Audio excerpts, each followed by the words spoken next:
So today we're going to be diving into Sicilian Accelerated Dragon, and we're going to be looking at the 20 most important ideas you need to know. This isn't going to be like showing you all the most important theoretical lines, because at the end of the day, if you don't understand the ideas behind a lot of the arising middle game positions, it doesn't really matter how much theory you know. So first of all, in case you are not already familiar with this opening, here are some of the pros and cons. At lower levels, especially like under 2000 online, the most critical lines actually aren't seen as often as they would be at like a higher level. Another thing is that the array of choices that white has against a Sicilian like the Accelerated Dragon is a lot more narrow than something like Najor, where there's like 20 different moves that white can play. And the third one I'd say is that it's generally less dangerous in many lines for white to cast long in the Accelerated Dragon in comparison to, again, many other Sicilians like maybe the regular Dragon. We'll touch upon that soon. Probably the only real con of the Accelerated Dragon is the Maroczy bind, which again we're going to look at if you don't know what that is already. But again, if you watch through this video in full, you should have a decent idea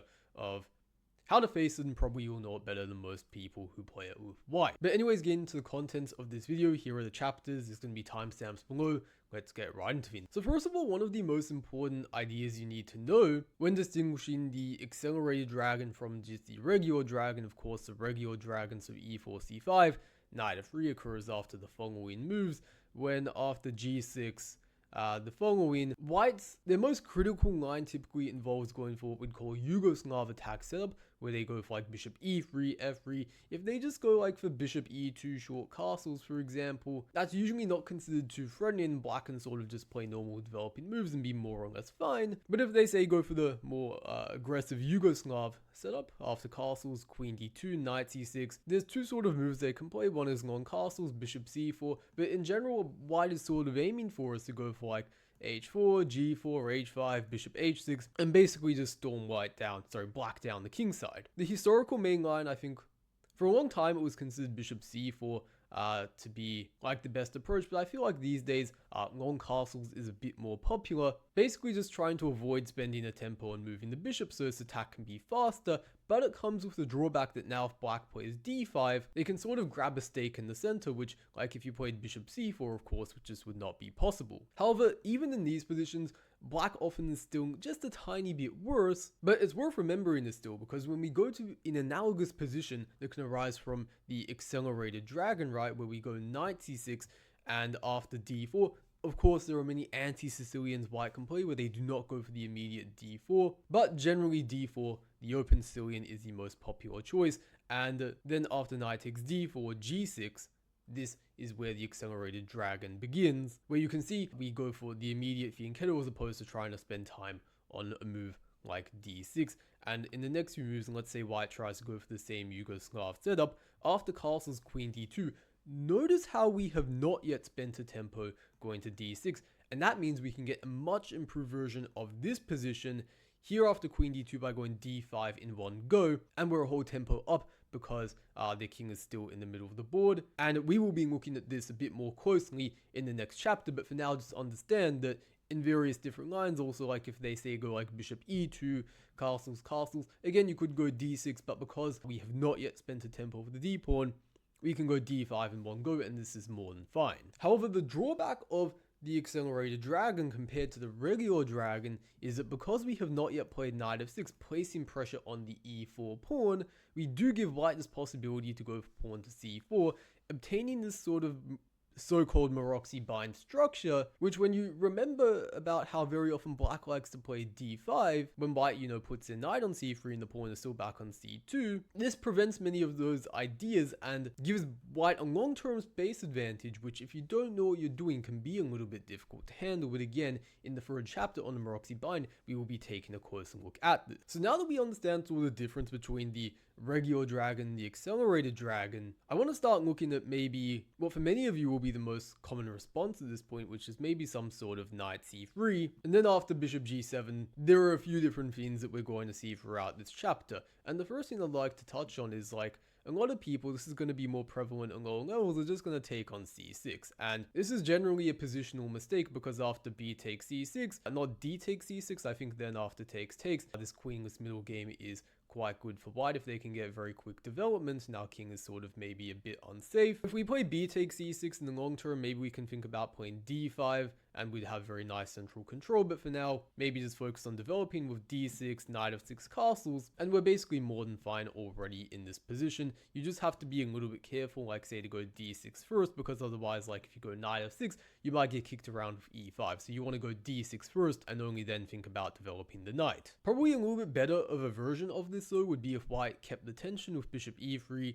This is probably their best move in the position, and then after knight of 6, again white has this option of knight takes e6 when it's a little bit better now, because after b takes e6, e5 you gain a tempo on the knight, whereas when the knight was still on g8, right, you didn't have this. And in this position, black is sort of forced to go knight g8. However, because the pawn is not that well supported in the center, if white tries to support it with something like f4, let's say knight h6, already we actually have quite decent counterplay of something like knight f5 and d6 coming at a very soon date. Let's say queen d2, castles, and already in this position we can actually strike with d6.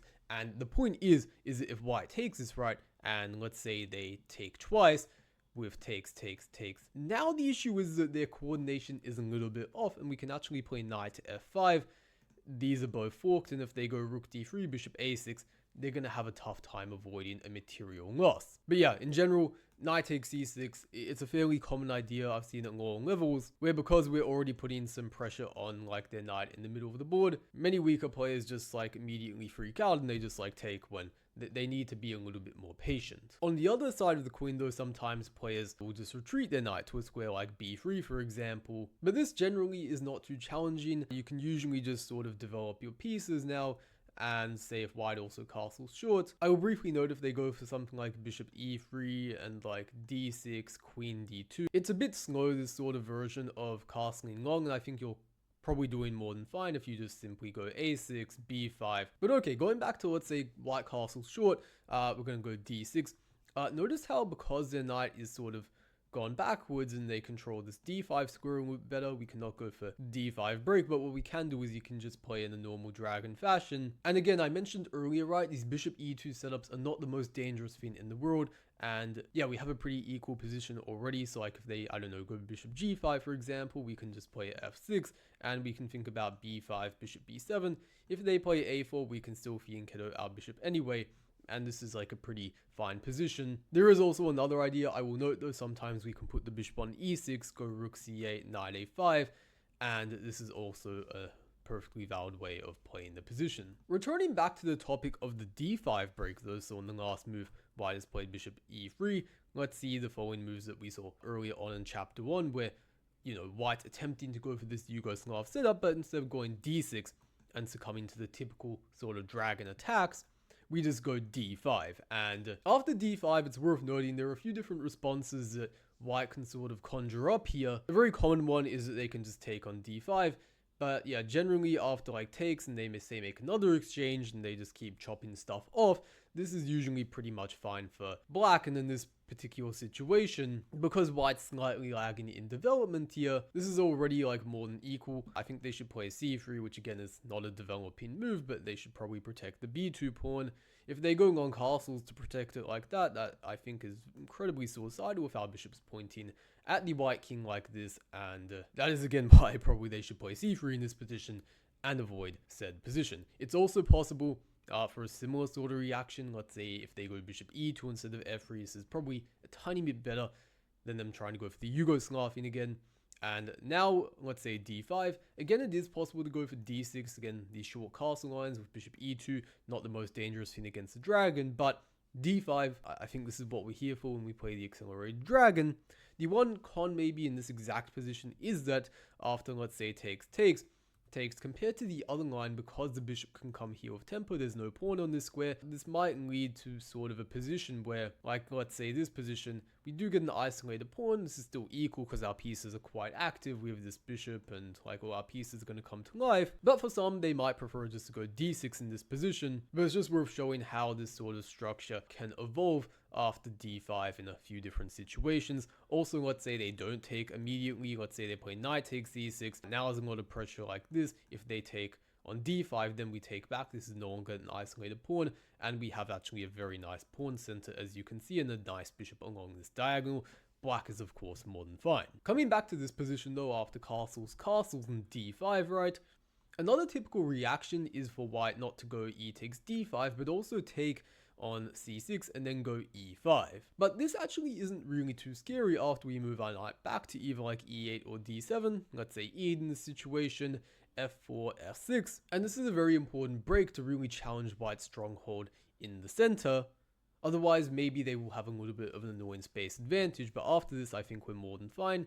If they take, which it's difficult to keep the tension, I think, at this point, then we can safely take with either the knight, bishop, or maybe even the pawn, and in any of those cases, black is at least doing fine. Because again, if you look at the presence we have in the center, well, it's a lot better than white, where they basically have no central pawns, and maybe this f-pawn is even a little bit overextended. Again, showing another context in which this can happen in the Yugoslav attempt where they allow d5, takes, and here it's even worse because they've already moved their f-pawn, and now if they move it another square, this hits even harder, takes, and if they castle long, I would actually suggest trying to pause the video here, briefly figure out if you were black, what would you do in this position?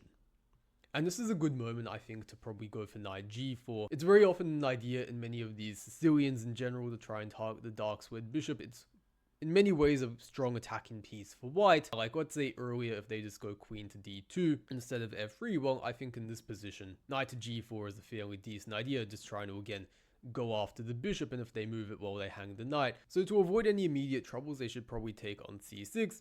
And many times we want to play b takes c6, but because our knight's on g4 now, it's going to be slightly off base after bishop d4, so it's actually best to go d takes c6 and allow the trade of queens. And now the bishop has difficulties moving to like the d4 square. They can maybe go on castles, king c7 though, and I think if they give a check, e5, and black is more than fine. So discussing the Yugoslav attempt in a bit more detail now, I want to show some other alternatives white has along the way, in addition to simply just going queen d2. What if they, let's say, go bishop c4 in this position, right?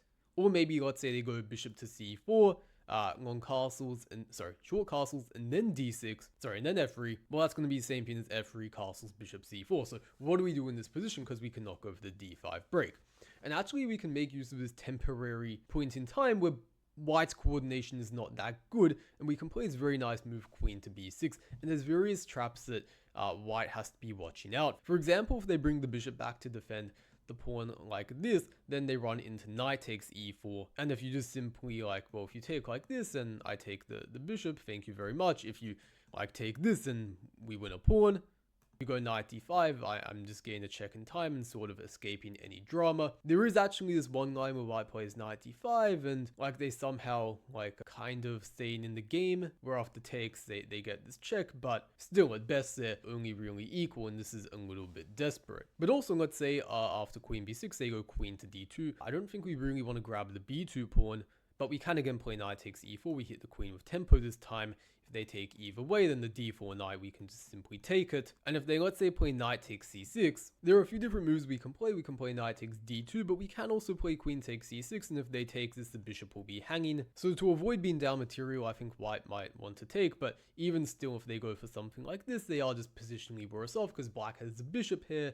This pawn is maybe isolated and weak. Perhaps we can even just grab that right now. And in general, it's not so easy for their king to find a safe shelter. It can't castle king side, and if it goes queen side, well, with the bishop pointing along this diagonal, that looks quite intimidating. It's also worth noting though, like let's say after castles, I mean queen d2, d5, we already know that, and now we know bishop c4, queen b6. What if they, let's say, try to go for g4, this time for the idea like of d5, maybe g5, and truth be told, I think the engine thinks even this is quite playable. But again, I think against g4, queen b6 works quite nicely. Again, if they go g5, I think in this position, knight takes e4 works quite well, and if they take back either way, you simply like go bishop takes d4 and you just win a pawn. Things are a little bit more complicated though. Let's say if they go like rook to b1 or even queen to d2. So in this scenario, because there's no bishop on the c4 square, like if you go knight takes e4 and let's say knight takes c6 in this position, well, if you go queen takes c6, then there's no bishop you're attacking there, and they can just take this and be a piece up. You also don't have knight takes d2 here and then like taking a bishop like that. So because of this, you have to be a little bit careful in this position to instead of knight takes e4, go knight g4. The point being, if knight takes c6 now, you have queen takes e3, or perhaps knight takes e3. The engine actually likes this one a little bit better. I presume because maybe the queen is still attacking this and there's some like bigger threats that they have to deal with. And also, I just like to note, if they try to play some like in between move like knight d5, try and like protect this and attack the queen and then take or here or whatever, or like take our bishop, then it doesn't quite work because we get queen takes b2 and we're attacking their rook on a1 and steal their knight on d4. But I also just would like to mention, to reinforce some more typical ideas, that in this position after rook b1, and again, like I know I'm throwing a lot at you here and I don't necessarily want you to memorize all the theory, that in this position d5 manages to work out tactically quite nicely. The point being that if they play like knight takes d5, then you take and you win a piece. If they go c3, then you get knight c2 check and you win this, or rather you avoid giving them back the piece and you remain a piece up. And if they go e takes d5, well, now we can go for this move knight takes g4, takes, and basically at the end of this variation, black is better because like we are equal material and white's king is wide open. But why is this relevant? So if you say, let's say go knight takes g4 immediately, notice how in the variation where there was a pawn occupying this square, there were no knight d5 ideas, but now actually after takes, or you could apply the same thing after knight takes e4 and let's say like bishop takes d4. Like in this whole variation, white has knight d5, and now this gets like very tricky to actually hold. And your best move is actually to sacrifice the queen here, because if you like go to c5, I believe, then you might run into like pawn b4, and this gets quite risky. You probably want to avoid this. So really in this position, the only way that white can actually try and get a Yugoslav, which again many players fall into one of the traps along the way, is to play bishop c4 immediately. And then now castles, again f3, queen b6, they want to avoid. They have to play bishop b3 prophylactically to avoid any of these issues. And at this point, I would not recommend d6 f3, because then they're sort of about to get back on the road to a normal dragon, which, like, okay, you can go for it if you'd like, but if you're playing the accelerated dragon, you probably want to avoid those very dangerous attacks. So an interesting move I would like to recommend here is rook to e8. And again, this isn't like a video just on the theory. I really want to emphasize the ideas more, but by necessity, like, you do sort of have to know some theory, of course, as well when you're starting out. So the idea of rook to e8 now is that when white tries to go f3, there's, well, at least the original idea was that like if e6, queen d2, and now d5, it's not as easy for white to really accomplish their sort of queenside attacking plans because of the pressure we have on the center. And if they take, then of course this is the idea of rook e8, to open our rook up on this file. And we only really want to go e6 after they've committed to this move f3, because notice how like when f3 is played right, it sort of like loosens up the bishop on e3. It makes it a little bit softer, so when the file does open, we're actually hitting something. And the idea is that, like, okay, if white castle's short and they switch up plans, then we ditch the whole e6 thing and we go back to d6, because rook e8 is inherently a very non-committal move, right? And if they, let's say, go h3 and they try to like maybe stop knight g4, now we can go knight a5, we can pick up the bishop here maybe,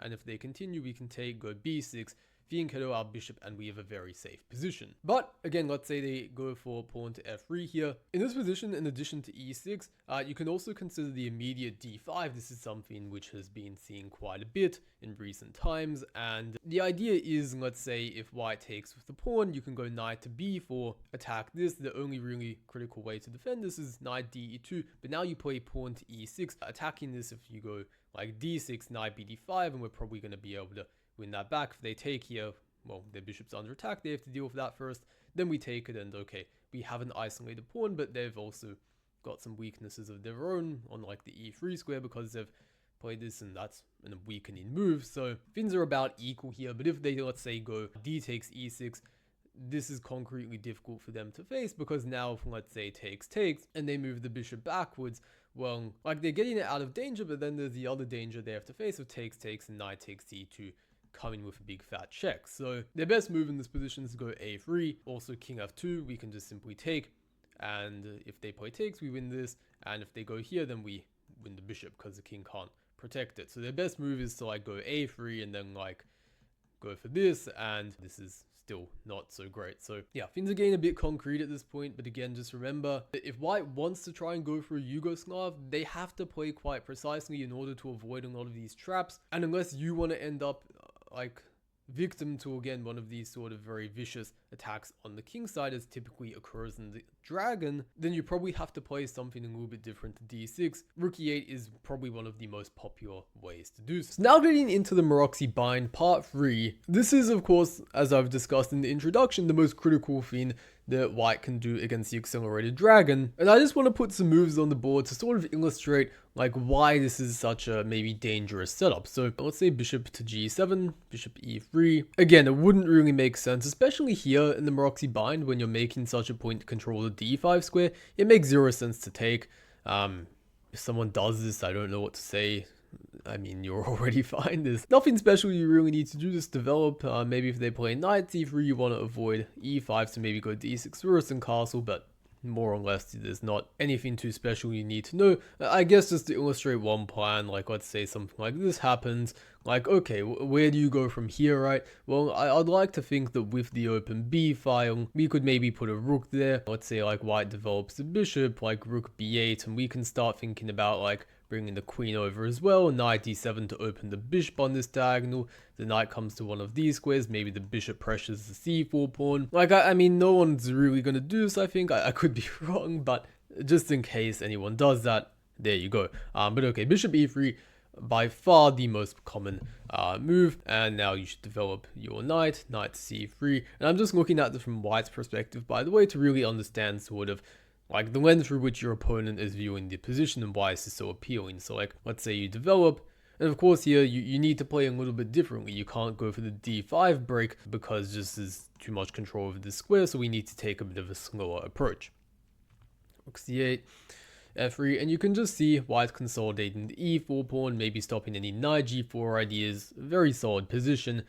Let's say like knight e5 now, and b3, and this is a position that you really want to keep in your mind as something that, like, when you're playing the Maroczy bind, playing against it rather, like this is sort of maybe white's dream position. You could think of it like this, where like it's very difficult to get in any pawn breaks, you can't get in d5, b5 is looking very difficult. White has amazing central control, all of their pieces are great as well, and there's not really any particular weaknesses that you can target. So obviously whatever black has done here, I mean, it doesn't look like they've done anything too wrong, but yet if you just play a few kind of careless moves, you can end up in a position like this where you are basically being suffocated to death. And again, there's not really a clear plan of action from here on out, but this is what we are going to be discussing throughout the rest of this chapter, and you will see hopefully that if you know what you're doing, there are numerous avenues of obtaining counterplay, and that life is not that simple for the white pieces. So again, resuming from this position, now looking at it from black's perspective, knight f6,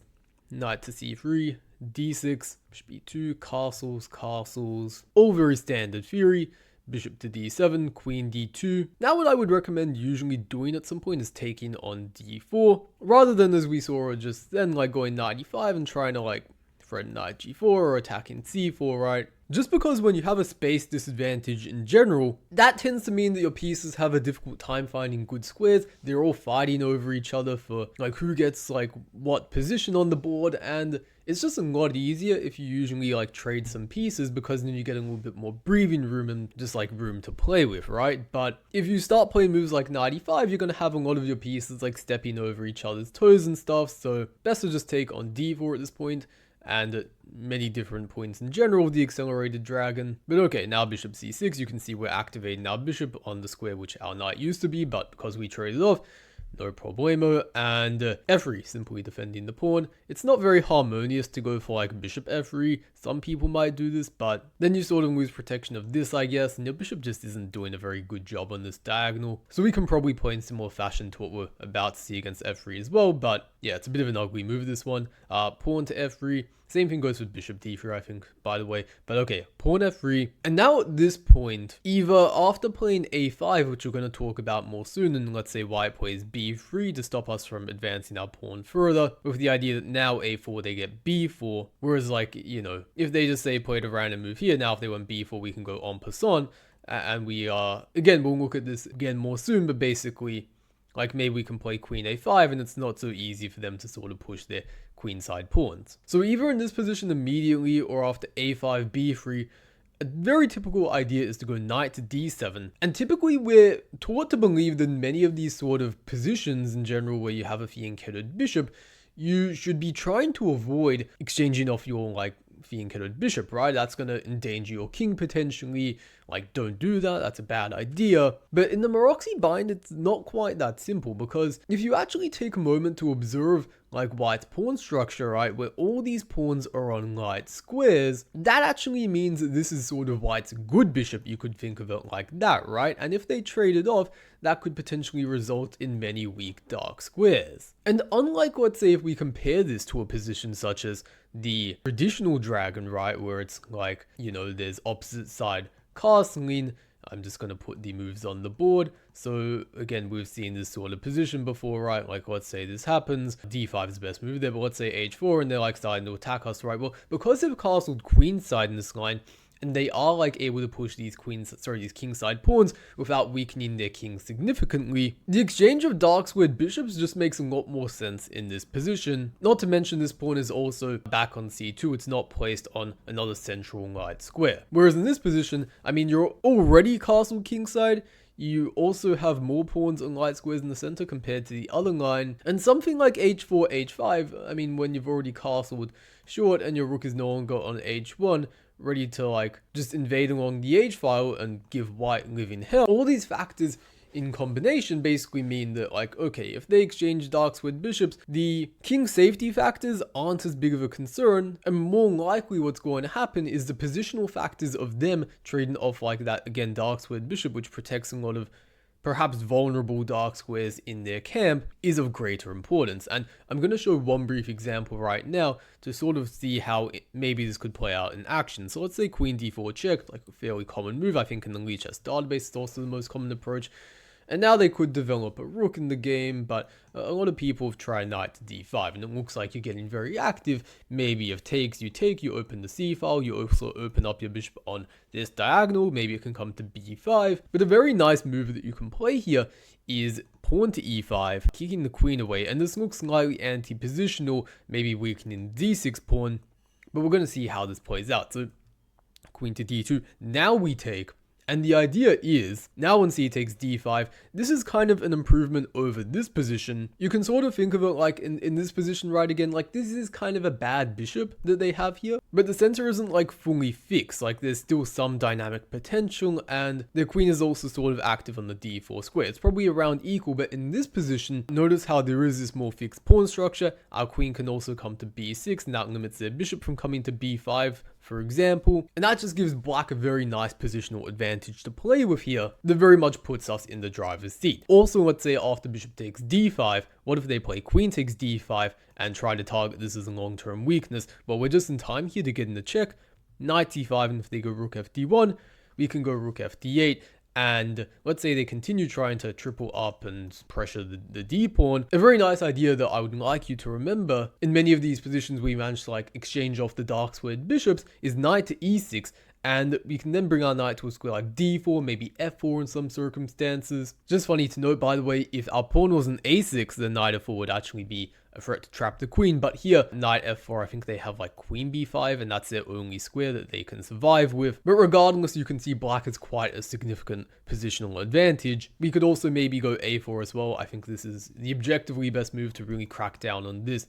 But just to illustrate one of the ideas associated with sort of exchanging off the dark squared bishops, it's a very nice plan you want to remember. If you can play like e5, knight c5, knight e6 and get a knight there, that can very often be quite annoying for them. Which therefore means, coming back to this position after knight d7, right, that the best move for white is to go either bishop e3 or maybe even bishop f2. Bishop e3 is a bit more standard. You avoid the trade. But okay, we are going to be discussing further ideas from how to play this sort of position very soon. I would briefly just like to readdress the a5 break though that we were just looking at. So again, let's say like we have these sort of very conventional developing moves, and now takes, bishop c6, pawn to f3, defending the pawn the most harmonious way they can do so. a5. Now, as you saw, white's best move, right, was to play b3, limit us from so easily advancing on the queen side, because if they do play something like rook fd1 now, again, we probably want to play knight d7 at some point, offer them that nice trade. But okay, let's say they avoid it now. We can play a4. Let's say they just keep developing.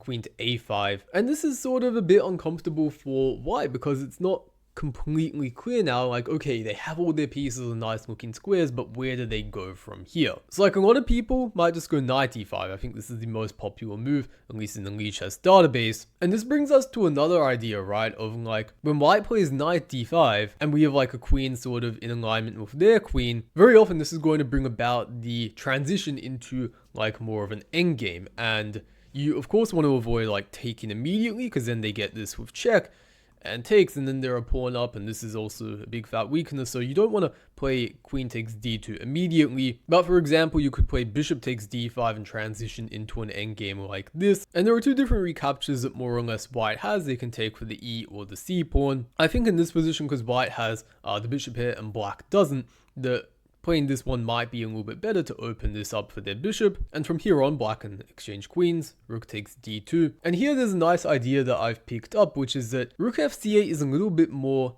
inaccurate than playing knight c5. Again, I'm not trying to get you guys to memorize at this point, but it's just a cool idea worth looking at. So let's say, for example, rook f to c8, rook d c2. They're really trying to fight for the c file, right? And let's say we want to try and keep the tension, like knight c5, king f1. If you want to try and advance further with something like a3, we're simply going to get hit with b4, and then we're going to get simply skewered along here and lose material. Whereas if we play, let's say, knight c5 immediately, if they take, well, we can simply come around for the rook. If they go here now, trying to like maybe win material after this, they can't because there's bishop d4 check, and this is pretty solid, I think, with the like sort of opposite card bishops. At the very least, we're doing fine. We don't have any clear weaknesses, and they have no clear way to really make progress. But let's say they go rook dc2, they keep the tension. I would just like you to take a small think in this position and try to imagine if you were black here, what would you do in this position? And it's definitely possible to play something like b6, but it is a tad passive. And again, you also want to remember, they're not really threatening to take yet because we always have bishop d4 check at the end. But what we do have is a very nice idea to play a3. And I mentioned earlier, right, they had b4 when the rook was on c8 and they'd win material. But in this position, right, there's a very nice idea that I've actually seen surprisingly in various different Maroczy binds, where now after, like, let's say they go b3, for example. Well, this is actually quite bad because now we can take that. And the idea is that after, well, if they don't take us, we've just win a pawn, and if they take it, then a2, and they cannot stop us from queening. If they go b4 instead, this is a bit better, but still knight to b3. This is in fact the only move that kind of keeps the game equal. But if you see it from advance, right, when you play a3, it's of course no problem. And if takes a2 is not good, so you instead want to like maybe move the rook, but then knight d4. And if something like this happens, you're definitely at least equal. I should also note, after something like knight to d5, it is also very well possible to just keep the tension with a move like rook to e8. Maybe if not willing to, like, let's say, open the c file and just sort of say, like, white, if you want an endgame, you have to take me. And then we sort of take things from here. Maybe knight c5. At the moment, they need to deal with this pawn hanging. Maybe e6 at some point, but yeah, more or less still somewhat balanced position. But let's say, right, that white does not play knight d5, right? Let's say they just keep the tension. Like, what do we do from here, right? And like, let's say we go knight c5, just improving our knight as very standard. Rook b1. Let's just say they make another random move. Also, if they play rook dc1, this does nothing pretty much, but this is a funny idea. If you'd like to pause the video and try and see what's wrong with this, I highly suggest you do so. But actually, very curiously enough, you can just play knight b3 again. But at this point, the idea is radically different to the one we just saw, which is this time, well, you're forking the knight and queen, first of all. Sorry, the queen and rook. If they take it, which seems logical, then you win the rook and you will be up in exchange after all is said and done. So let's say they go rook b1 instead. Maybe they want to try and prepare b4. Okay, what do we do from here? And we could definitely just bring a rook to the c file. And one idea, for example, is now b4 takes. Very typically, the way you will approach this now is once they are ready to go for b4, you can slide a queen in there. And you always have to be slightly careful. Your queen isn't vulnerable to some sort of like crazy attack. But here, let's say if they do go knight d5, this shouldn't be a huge concern. You can just take, and because our rook is not an f8, it's on c8, right? That means if they give a check, we can play king to f8 and we can attack the knight. So they don't really have enough time to grab a pawn. And in fact, they will probably be losing material. So that means after knight d5 takes, they probably have to take back. And then maybe we can go king f8. Maybe we can take if we want. And probably we're roughly around e while rook is also nice and active on the a file. But in addition to that, a very nice idea is at some point to go for the f5 break, and this is a very versatile idea that can be used in many lines of the accelerated dragon, but like it's kind of used at the point where you've improved a lot of your pieces, difficult to see what else to do, and you sort of want to muddy the waters a little bit. You want to start going for kingside counterplay, let's say, because if they keep the tension, right, like this is a very like ugly pawn structure to have. They usually don't want to allow something like this where they have like an isolated e pawn. Now if you ever put a bishop there, they can't ever go f4 to kick it out. Very good stuff for black. So usually almost always the correct response to f5 is to just take it, and then you have a few different things you can do. Sometimes if your bishop is still on this diagonal, you can just take here, and well, that would work quite well given the strange placement of the rooks. And okay, not many people actually do this. This is just for more illustrative purposes, you could say. This like rook c2, rook b1 stuff, some people have done in the database, so I guess maybe it's not that ridiculous. But from here, you can just simply take and bring the other rook over here, bishop e5, maybe start aiming your pieces in the direction of the king side. Maybe you can even start zigzagging the queen back around this way. And now we have sort of play all over the board, which is quite nice. It's also possible to take with the g pawn maybe, and perhaps even use the g file for the rook. That's another idea. But yeah, you want to keep the f5 break in mind. It can be used in many different points of the accelerated dragon when you're playing against a Maroczy. But let's return to this position that we saw earlier, right? When after a5 they do go pawn to b3, unlike many of the positions we just saw where they sort of allowed that. How do we continue from here? And so first of all, knight d7, knight c5, very standard, just improving it to a more active square where it can somewhat pressure e4. It's not so easy for white to really push their center. Also a3 b4 is more difficult to achieve because then they would hang the b3 pawn obviously if they did that immediately. So with that in mind, probably one of the most logical moves for white at some point is to play rook a to b1 to try and prepare their queenside expansion. And there are generally two different approaches you can take. So you can take this one with queen b6 with the idea to sort of very brute forcefully stop this, because now if a3 they run into knight takes b3, and even though this looks kind of a bit wacky, you know, like running into all these pins and attacks, it does actually just win a pawn if they, well, try to like sort of keep the pin along here and have the queen still on attack. There's a few different things you can do, but one of the nicest is probably queen takes e3 check, takes and then bishop to d4, and you're going to be winning back the queen by force, and you're going to be up a pawn at the end of all of it. So queen b6 is definitely one idea. They probably won't play a3. Something like rook f c1 is quite common. Also maybe knight b5 at some point maybe. But another idea that I quite like is to go for e6. And the idea is that, okay, we somewhat control the square maybe, but we're basically aiming for the setup where we put our bishop on e5, a queen maybe on e7, f6, or maybe even h4, going for more of a aggressive sort of way of playing rather than sort of trying to restrict white very directly on the queen side.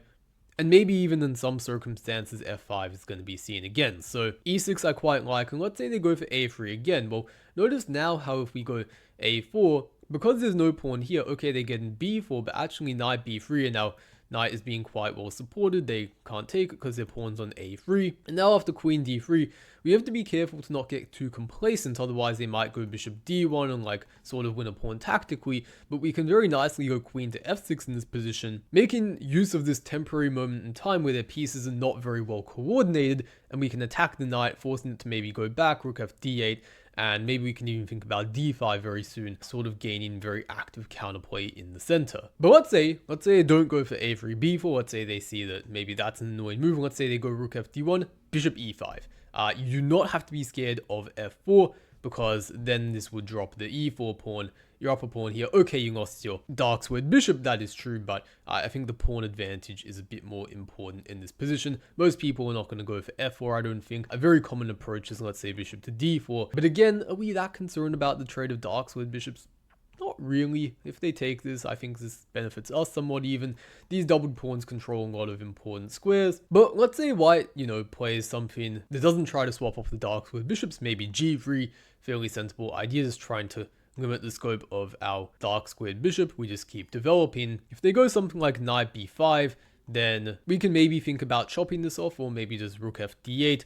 Rook a8 you want to be careful because then you might just hang the a5 pawn. But let's also say against, well, okay, like in this scenario, just rook fd8 and we can sort of continue from here, right? f5 again is on the horizon. This time we wouldn't be able to take back the rook, but maybe the g pawn is possible, and we can continue our counterplay in this fashion, trying to open the bishop up on this diagonal, which has now been weakened because they've gone for g3. But let's say again they try to go for a3. Again, in this scenario, maybe you can just go full balls to the wall, play f5, but you can also consider maybe a4 at this point on like knight b3. But I think you have to be quite precise in how you play. For example, the computer wants to go like queen f6 and instead trying to get an intermezzo on the knight and only then jumping in or whatever. But again, just trying to show some various ideas that are possible. I don't want to be memorizing too many moves right now, because if you change like one small thing in the position, that idea that I just mentioned might not work. For example, if the rook's like on c1 instead of d1, one small detail can potentially change a lot of things. But also, I just want to note, let's say they play something very non-committal like bishop to f1. This is actually being played a remarkable amount, but is in fact a mistake, because now we can go queen to h4, attacking this, and if they go like a3, I think queen g3 is quite annoying. Again, if f4, they always need to grapple with like takes, and like this dropping. And if they instead go pawn to g3, well, then we have queen f6, and notice how this very nicely not only attacks the knight, but also attacks the pawn, and that just means they are going to be losing material. There's no way they can defend both at the same time. So yeah, e6, very nice idea of going bishop e5, queen e7, f5, many positions, and it's actually not that easy for white to really come up with a productive plan. I've had many games where I just sort of storm them on the king side and win quite nicely. So we've seen a lot of like these a5 plans, right? However, just to give you some diversity in understanding of this opening, I want to show you a slightly different plan which can also be quite viable, though maybe the engine doesn't quite like it as much, and maybe it's not as respected by theory as much these days, but in the history of the accelerated dragon has been quite a well-known idea. So let's say we take, and let's say instead of going bishop to d7, we put our bishop on e6. And basically we're taking very direct aim at the c4 pawn. Let's say they play rook to c1. Just developing, it looks quite natural. We can bring the queen to a5. Maybe they play b3, just consolidating a little bit. The c4 guy, in preparation for when our rook comes here, they can play f3. And at this point, we have all our pieces geared up, so these guys came here to sort of attack c4. But there's also some tactical ideas that white needs to be a little bit aware of. So let's say we play a6. This is a very common idea, trying to go for like a6, b5, but it's always a little bit like, okay, well, how do you actually get that to work? Because it looks like there's some things in the way, maybe, right, with how like there's so many protectors of this square. But if white plays queen d2, sort of stepping into the eye of our queen now, it's at moments like this where you can actually just strike and go b5 anyway, because now if takes, well, they can't take with the knight, and if they take with the bishop, well, what move do we have here? Hopefully you saw we have rook takes c3, and we just remove defender of the bishop, and if they take, okay, material is equal 6 points for 6 points, but hopefully you understand that in most positions in chess in general, the two pieces are generally stronger than the rook, and I would say this is not an exception. Are we winning? Probably not quite that much, but this is a indeed, I think, advantageous position for black. And if they keep the tension like rook fd1, preparing to try and take, then we can go b4, I think, and they need to be careful to not drop a2, so maybe like knight to a4, knight to d7, I think makes a lot of sense. Again, we're trying to exchange off the dark squared bishops, and if they avoid it, maybe we can even just come to c5 with the knight now, and if they take, again, a2 becomes very loose. If they take the bishop, we can get a bishop onto d4, control the dark squares very nicely, maybe even play bishop d7 and try to chop the knight off there. Or perhaps even just advance c4 is quite nice, because they can't take, because again the knight's very unstable on the a4 square. Also, just to show a slightly different way maybe this can sort of evolve, let's say they go queen d2 instead of rook c1 that we saw earlier, queen a5, rook d1, rook fc8, now forcing them to defend this. a6, and at this point it's a little bit difficult for them to sort of deal with our b5 idea that we have in store. If they try to very brute forcefully go for something like a4, this weakens a lot of dark squares. Maybe we have queen b4, but I think also quite nice is knight d7 in this position. If they try to avoid the trade of dark squared bishops, we simply win the knight. If they trade, then we know that this exchange is generally quite favorable for black. Although here, because our pieces are slightly oddly placed and they're obstructing each other and it's not so easy to maybe go for like e5 and something like this we mentioned earlier, white might actually still have like just a tiny advantage. But it's just worth noting this knight d7 idea is still very much well and alive. Again, if they go like f3 trying to back up the e4 pawn, then again knight d7, and they can't really avoid an exchange of dark squared bishops. If they try to address that and go rook ac1 so they can meet knight d7 with bishop a3, then they have a different problem, which is time after b5. And now, like, let's say takes, otherwise we just take on c4 and we maybe win a pawn or give them an isolated pawn, right? Now again, if bishop takes b5, rook takes c3, and if they take with the knight, then there's a few different issues. I think probably first of all we can take on c1. Let's say queen takes c1, and probably here this queen takes a2. Maybe knight takes a4 is also possible somewhere, but you can see this pawn is loose, this pawn is loose, the bishop's also under attack. At the very least, black is a little bit better, and yeah, this is just some stuff to keep in mind. A slightly different setup, but maybe worth giving a shot. We can sort of place our pieces in this fashion very often, and then aim for like a6, b5, and there's many tactical issues they can sort of face and try and hold their position together. But I guess there's one thing I'll tell you is sometimes the computer says that when you put the bishop on e6, sometimes like playing f4, is maybe a bit stronger, because now compared to when the bishop is like on d7 can easily come to c6 and attack this, here you're sort of gaining the tempo and maybe okay you can still go here and here, but you waste a bit of time and white gains these nice tempo, and it's not so easy to go for again an idea like knight d7 now, because takes, and because of the awkward coordination, f5 would simply trap the bishop. So looking at similar positions to what we just did, again this line with bishop e6 on the board, and we sort of know black wants to go for queen a5, rook fc8, a6 b5 maybe if possible. But okay, like let's say white plays pawn to f3, and instead of going like queen a5, let's just say we go rook c8, when at this point white's probably best move would be to go pawn to b3, and then if you play knight d7 trying to exchange off the dark squared bishops, which they can't really avoid because their knight would hang if they moved it out of the way, well unfortunately this doesn't quite cut it, because after takes, queen d4 check, they're going to be picking up a pawn. So we'd probably have to play something else like a6 or queen a5 before we dabble in knight d7. But let's say for now, knight d5 happens, and this brings about a very curious situation where we've seen before how like there can be this sort of tension between the queens after knight d5, but I want to explain more generally speaking as well some of the structures which can occur after this move, right? Because like clearly there's an option being given to black now. They can take on d5 with two different pieces, and white also has two different recaptures with both of these pawns. So that alone creates a few different scenarios which can really happen on the board. Generally speaking though, I will say that when white plays c takes d5, there is somewhat more of like a drawish maybe element, you could say. The c file matters a lot. If one side has like complete dominance over that file, that can definitely be a big factor in the evaluation of the position. Whereas e takes d5, it's a little bit more double-edged.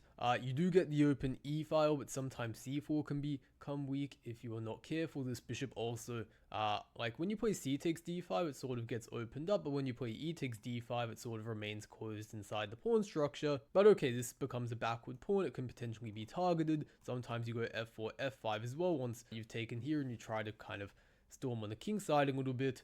But you can also try and use the pawn majority on the queen side to perhaps advance like this. That is also sometimes an idea. But okay, in this exact position, right, what happens if we, let's say, play knight takes d5 to start off with? Well, I think after both recaptures, white is going to end up winning the a7 pawn, but there's a slight caveat to that. With c takes d5, we'll see. But let's say, for example, with the e pawn, we can see that after takes, and then queen to d4 check, we are simply going to be scooping up the a7 pawn at the end of all of that. The engine thinks black still has some compensation, I guess, because again, the dark squared bishops have been traded off and the queen is maybe borderline trapped almost. It can sort of get out, I guess, but okay, the computer believes black has some compensation. And a slightly different story after c takes d5 now. Let's say bishop d7, take, queen d4 check, and then after this you can end up grabbing the a7 pawn, but this time you'll allow rook c2, and I think the computer still believes white has a bit of an advantage after something like this due to their piece activity. But okay, black of course isn't going to be doing too badly if they can sort of hold down the fort with something like this, although it is a bit passive. So in this exact position, it actually turns out, I believe, that bishop takes d5 is a little bit stronger. And now after either recapture, basically what we're going to have is knight d7. And if you can trade off like one of the bishops, then of course white no longer has the bishop here. And if you go for this whole queen d4 thing, I believe in this position it doesn't quite work as well, because if we do like a similar comparison, right, let's say they go for all the same moves, well, I think this time around we can defend the pawn a bit more actively with a move such as knight to c5, and it sort of is like good knight versus bad bishop almost. And perhaps next queen a8 can come, we can infiltrate along the a file, we can get a lot of activity, and this makes this very similar variation to like the knight takes d5 one where we had to go bishop c8, of course more favorable for black in comparison to that. That also leaves then the question of, well, bishop e3, what happens then if they try to keep the bishop here? And it's a little bit complicated in this exact position, but generally speaking, right, if like you imagine they had a pawn on b3, this would very clearly be not so great for them because we would just win the exchange. Although, of course, they still get some compensation when we give this up, because maybe they have bishop h6 threats and sort of trying to hover around the king. But if we go f6, I think we can sort of patch that up and it's not too bad. But in this position, they drop b2 and it's a little bit complicated because they do win the b7 pawn back. However, because of the piece activity we obtain and the fact that their rook is in a very sticky situation where it's like almost trapped on the queen side, black has more than enough compensation and is probably going to be winning back the a2 pawn at some point, which makes this position relatively close to equal with our piece activity. And in a similar vein, if they go e takes d5 and they produce more of the asymmetric pawn structure after knight d7, again white does have the option of maybe going for takes, then queen d4. If they go for anything else, quite frankly, I think this is genuinely just going to be down the pawn. If they take immediately, then there's b6 trapping the bishop. They do have takes, queen d4 check, and then trying to go after this pawn, but concretely it is a little bit shaky after knight c5. We're threatening to trap their queen, queen a3, queen b6, we're threatening of discoveries. Let's say they go king to h1. Then after rook a8, there's only one square they can move to defend the pawn, but we're going to be able to win this back in very short order, which makes this equal. And then again, what we're going to basically have is sort of good knight versus bad bishop. Maybe white's around equal, but certainly I would not be opposed to playing this with black. However, just looking at this slightly different position, I'd like you to take a small think and consider, if you were black, which one would you play? Either knight takes d5 or bishop takes d5. Also, I should mention, it's not really an option to keep the tension here, because if you just say skip a move, play king h8, you are going to allow white to basically give you an isolated d pawn and these doubled f pawns, which is not very pleasant either after takes, or just takes immediately. Neither of those you really want to allow. So again, would you either play knight takes d5 or bishop takes d5? Take a small think. Well, in this position, you would probably rather play knight takes d5, because now there's not really much of an incentive to give up the bishop here, because in many of the other lines, right, we saw, well, maybe not many, but the other position we're just looking at, right, we saw that very often, like, there's a b2 pawn hanging, and that sort of makes things a little bit more complicated after bishop to e3. But in this position, that just doesn't exist, and therefore, like, white can just play bishop e3. They keep a nice small positional advantage. They're going to come to the c file. There's even some positions maybe they could bring this rook over first, and sometimes even like reroute the bishop along this diagonal to really take control of the c8 square, which hinders black's ability to really try and fight for the open file. So for that reason, I'd probably prefer knight takes d5. And the idea here is that now, after c takes d5, this is a lot more holdable, I think, where both sides have the two bishops on the board, and therefore white doesn't really have any clear positional advantage. Maybe they're just a tiny bit better according to the computer, but this is very drawish. And after e takes d5 as well, maybe this is more ambitious, and probably I think what white should go for if they really want to try and push for the win, where they try to maybe create like some pressure on the queen side. There's a game I see in the Masters database where b4 was actually played here, so that speaks to my point. But they could also maybe try and play in the e file against this backward pawn. Perhaps that is another sort of idea that they may go for. But in either case, black is relatively close to equal.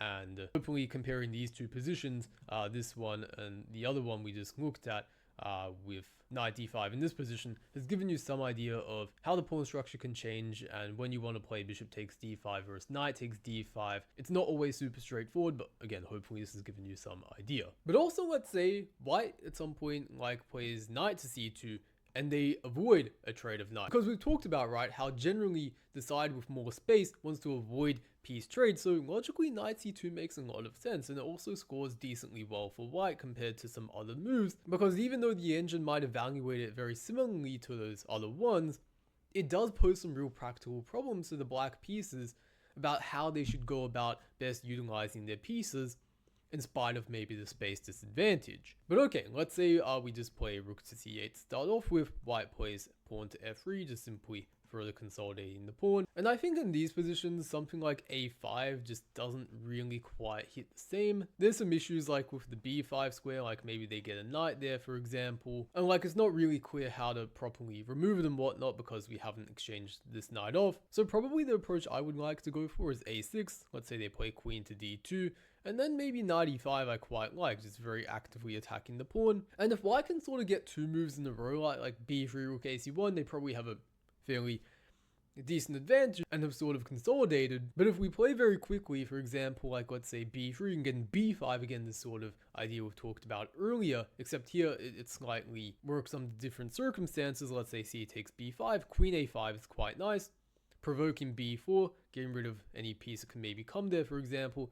And then queen to c7, again putting pressure along the file. Their only move to not lose is bishop to d4. And then after bishop takes b5, if they like take with the knight, then queen takes c2, and black is unleashed fine. The only move I think they have is takes, and like bishop to d1, and they're sort of like just surviving. But yeah, this is like some setup that you want to have in mind when they play knight to c2.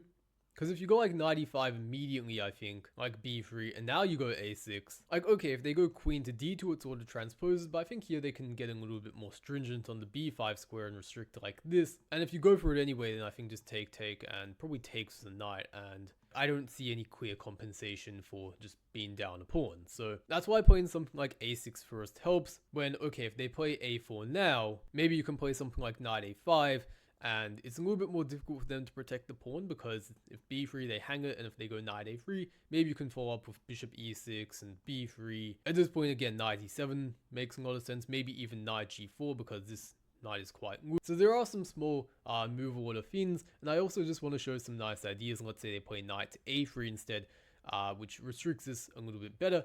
A nice idea is we can just spend another move our bishop, attack this, and if they go, let's say, pawn to b3, well, at this point we can sort of expose their slightly awkward coordination with queen to a5. We attack this and this, and the only move really is to either play like rook ac1 or rook ad1, I think, which keeps a bit of an advantage. But the idea is that if they, well, first of all, the idea is here, right, if we take it, then knight b1, and they actually trap the queen. And if we go knight to c2 now, you might like to pause the video and think, how can black exploit white's coordination? But the point now is we can play bishop takes c4, and after b takes e4, knight takes c4, takes, this knight is under very much attack, and they can't just move the knight anywhere, because then like take, we win it back and we're up 2 pawns. If they go bishop d4, e5, this is under attack, no safe squares, we're going to be winning back material, plain and simple as that. So therefore, the best move is to go rook ac1, make use of the fact we can't take it, and then go knight c2. But you can see there's quite a few things that our opponent has to know as well. But yeah, this is going to be one of those points in the video where I would recommend maybe doing a little bit of memorization, just as a necessary evil, because like if you don't,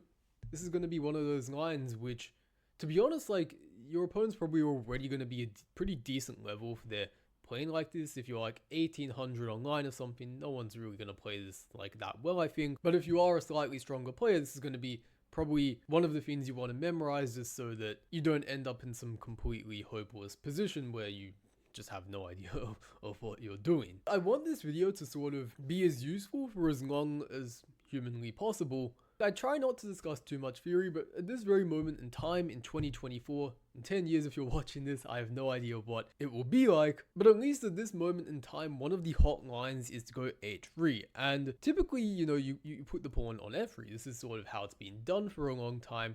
And the reason is if you put like h3 in random position and then like take, go f3, well then like you weaken a lot of the dark squares, right? Like something like knight h5 could potentially be quite annoying if you try to avoid the trade. Then like again, you will allow something like knight g3. So like what people sort of came up with to justify this whole line, and there's some fairly deep ideas behind a3, was that, okay, you go queen c2 instead of protecting the pawn with the f pawn, right? And now let's say we have like a5. In this line, very often white doesn't bother to go pawn to b3, they just go rook a d1. And the idea sort of is, if you just go knight d7, well, you actually take this. And the idea now is that, okay, strategically, if you give black like 1 or 2 more moves, they will be completely fine, they will consolidate, and maybe even they will start taking over. However, in this specific moment, they have a nice move, bishop to g4, with the idea that if the black knight moves to like c5, there's e5, and then you sort of transform the structure where you're going to give black an isolated pawn on d6 and there's not much they can do about it. Same thing if knight to e5, you go c5, and like then you take, and again you give them an isolated pawn there. If you take on g4, that's not a big deal. They can maybe consolidate at some point. Again, they take, and they're doing more than fine. So, very strange idea, this bishop g4 thing. And also, if you just like try to, I don't know, like play like rook e8 or something and bum around, well, then they're still going to get like either e5 or c5 and give you an isolated pawn. So, kind of what the top guys are doing, at least a lot of them, is like they're going a4 instead. Basically, what they're doing is they just allow white to play c5 and give them an isolated pawn like this. But at least there's none of like this bishop g4 crap after like takes. That was like kind of annoying. And instead you try to maybe go like rook fe8, get counterplay against this pawn. Maybe this rook comes here. Just show one example game. So this game a3 happened, rook fe8, f3. And now at this point black strikes in the center with d5. Sort of something that, you know, very often you're not able to go for in the Maroczy. But here, because they traded off their c pawn, we now get this break again, e5. If they just exchange everything off, then like I think we're definitely, well, if they go takes here, there might be knight to e3. But if they take, let's say take, I don't think this is too intimidating. Let's say they go e5 though, it's a bit more critical. And then like f4, we do get knight g3, and we can sort of zigzag our knight around, and we have pretty decent counterplay at this point. They played bishop f3, allowed us to take, and then go queen a7, rook d1, f6, and at this point some exchanges started happening. And okay, definitely this position is at least equal for the black pieces. So this is definitely something for more of you advanced guys, where you're going to be playing like these people who maybe whip out these like specific theoretical lines. They don't just play in a very normal sort of setup with like f3 or maybe even f4 some guys will play, but still like if this you can probably take and knight d7 at some point. Many of the similar ideas apply. It's just they're maybe trying to be a bit more aggressive, although I don't know how great this actually is, to be honest. I don't think it's super critical. They need to watch out they're not like kind of overextending. But yeah, a3, hopefully you have a little bit of an idea what to do against it. But if you play the exact sort of same formula you do against other lines, like yeah, it can get a little bit iffy. So now wrapping up, we're going to be talking about some miscellaneous points, how to actually get to the accelerated dragon first of all. So like there's 2 different move orders you can use after e4, c5, and knight to f3. You can either play knight c6 or g6. G6 is what some call the hyper accelerated dragon. I think half of the people just play this move order because it sounds cool, but you should objectively try and evaluate the merits of actually going g6 compared to knight c6. I would argue that knight c6 is probably the slightly better move order. This is probably what I would play if I were trying to play the accelerated dragon. You do face a Rossalima, which some people like really hate. I think it is a bit overblown though. Like when you play against Rossalima, okay, it's not your favorite open Sicilian, but it is still just a fairly complicated game in my opinion, with plenty of pieces on the board and chances to outplay your opponent. Whereas after g6, I don't know, I've never liked these sidelines that you allow with like takes queen d4, and especially more so c3, where they played delayed Alapin. I've never liked g6 against this, to be honest. Maybe like d5, I think the best line is not too bad, and bishop g7, but I really recommend avoiding, for example, bishop g7 and this old line where they go d5 now. It's worth noting if you just go like d6 and like develop like that, you're just going to be worse with their 2 pawns in the center. You need to do something very direct, like either d5 here or d5 in this position, but this one I really don't like for example knight c6. Okay, there's maybe some other moves, but I think this is most popular. And then let's say bishop to b5. This is a very annoying line they have where they can take on c6, knight bd2. And this pawn structure isn't that great. White's very often going to be able to sort of create pressure along the c file. They're going to play h3 next and sort of make this exchange. And yeah, in general, I've played this with white before and I wouldn't want to play it as black.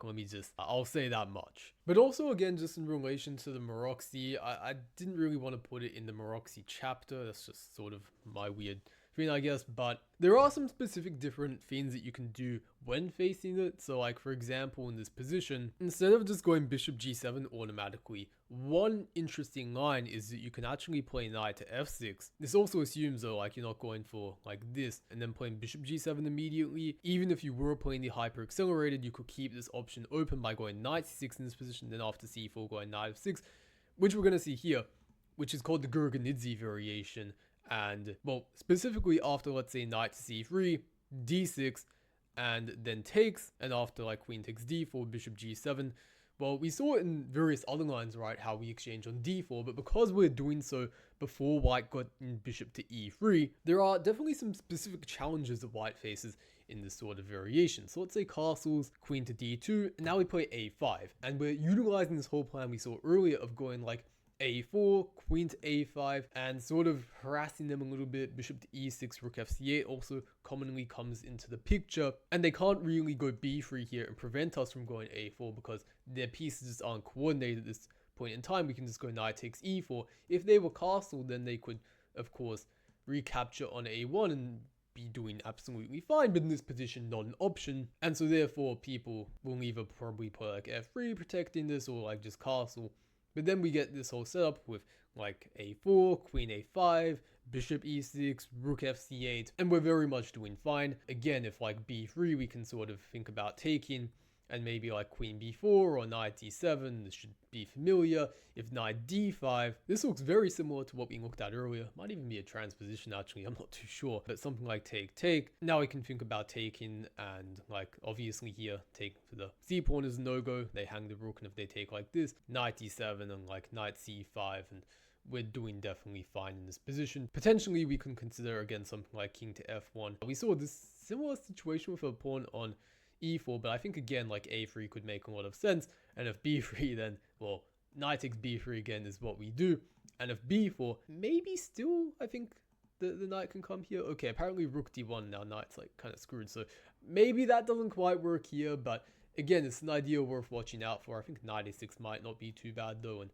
potentially like bishop b2, and it's a little bit uncomfortable for them. But another very common try against the proxy, which some players like. I'm personally not as big of a fan, but some people like to go for this so-called Breyer variation with knight to g4, very directly challenging the bishop. It's not very good for them to take because then just knight takes e3, and if this continuation happens, black is a little bit better, where you know their pawn structure is just not great, and we can have a pretty simple like game plan maybe of stacking up on this guy. So usually what they do is queen takes g4, we take, they come back to d1, and then there's actually 3 different lines that are possible. So this, and this. I personally don't like any of them that much, but be my guest if you want to learn these. These are definitely also welcome additions into your repertoire, as an accelerated dragon player can make you a little bit more difficult to prepare against if you play in tournaments. But yeah, on that point, I think I'm going to wrap up the video here. If you found this useful, please leave a like on the video, subscribe to the channel for more content such as this one, and yeah, I'll see you in the next video whenever I do see you.